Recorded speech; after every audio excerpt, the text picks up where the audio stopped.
करिले सोमारी बचपन से मांगिले मंगौती अपन मन से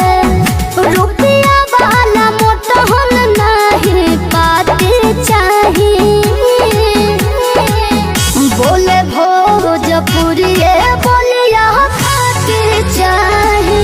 दुल्हा के हाथे चाहे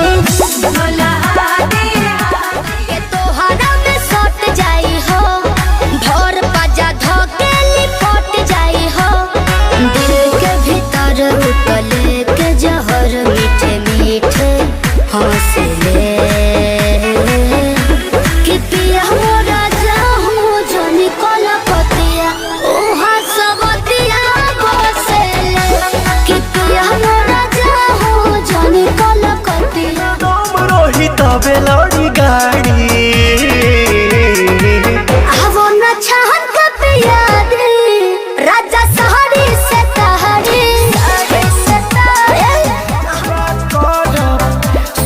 बिना ही साथ में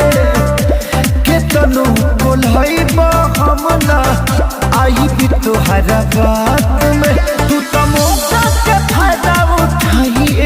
लेबा छोड़ दो राजा बाटे उमर लड़ी कहीं तो नोट बसे ना भगवान दुनिया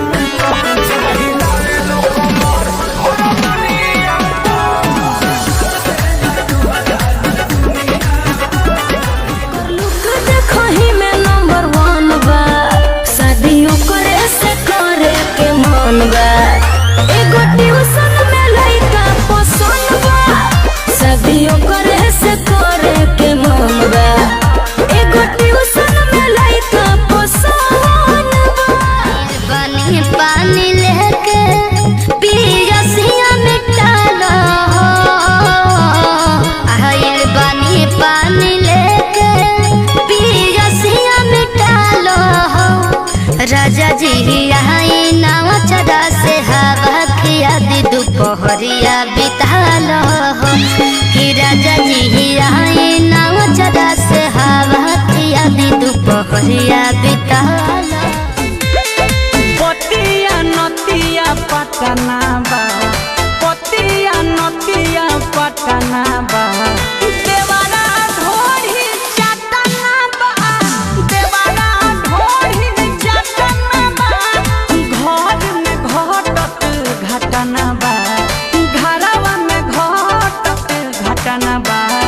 देवारा ओठ चटना बा हुड़का बजाओ तो हुड़का बजाओ तो अरे के मुआनी